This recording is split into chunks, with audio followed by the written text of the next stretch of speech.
This week I'm in Sardis Chapel in Resolven, which is not far from Swansea in South Wales, working on this little pipe organ of unknown origin. The work on this pipe organ is being paid for with another Sleeping Beauty grant from the charity Pipe Up for Pipe Organs. Today I'm on my own, just getting used to the organ and doing a few bits and pieces that need my careful attention. And the rest of the week I'm going to have some volunteers helping me to clean the organ and make some of the other repairs. This is inside the right hand side of the organ, and we can see it's very dirty in here with paint and plaster that's come off the walls. We're looking at over here on the right is the half of the bourdon. Over down on the left is the reservoir, and then in the middle we have the wind control valve from the blower. And we can see that the string on that's hanging loose, so that we know the valve is stuck in the open position. So we'll have to deal with that. And if we turn around now and we look up, we can see up on our right we've got the swell chest, swell box, and then on the left is the grate. And we can see there's a plastic sheet that someone's put up to try and keep some of the dirt off the grate. Unfortunately that's now degraded. And is falling apart itself. If we look now at some pictures of the wind chest, we can see the pipework from the grate. At the top of the picture is the back of the facade pipes, which is made up of the principal and the open diapason. The next row in is the open diapason. Then we've got a dulciana, a stopped diapason. All of those are at 8-foot pitch. And then coming further forwards we have the 4-foot principal, the ones that aren't in the facade. Next one in is the 2-foot 15th, and then finally we have the 4-foot flute. And you can see at the bottom left of this picture some of the 4-foot flute pipes are quite damaged.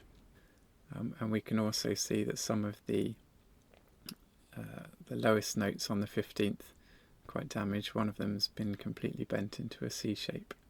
If we now turn behind us, we can have a look in the swell. We can see that there's no back to the swell box, which has meant it's got quite dirty in here as well.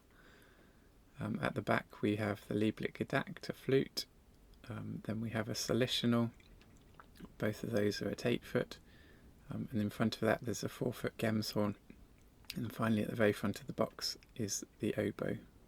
If we look over to the left of the box, we can see some of the pipes have fallen over, particularly in the middle. We can see 2 of the oboe pipes that have been taped together and they're leaning well out of place.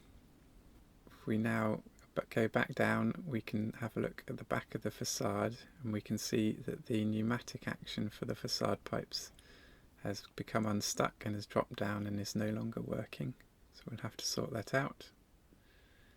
And we can also see that the wind supply trunking for part of the facade has been snapped off in the past.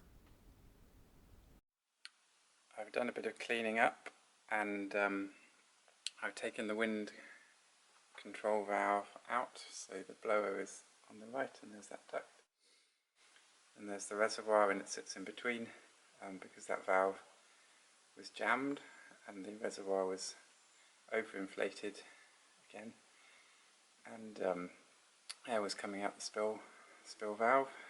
So I've taken out that reservoir, that valve, and we can see that in this case it's a curtain valve, so the string pulls up and down much like a roller blind, and that just got stuck, so I've freed that up.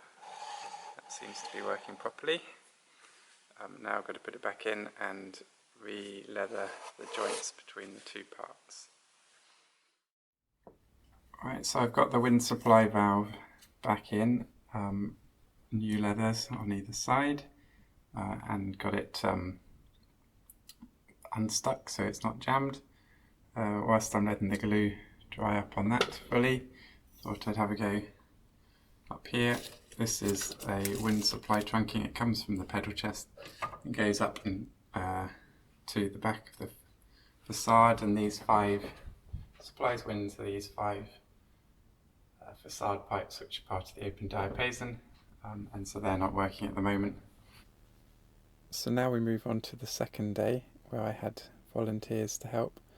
Unfortunately, due to the effort of keeping on top of the work and managing the volunteers, I haven't been able to put much effort into the filming, but here we have a time-lapse video of us taking the pipes from the grate division out of the organ and laying them out on tables ready for any repairs and for cleaning to happen.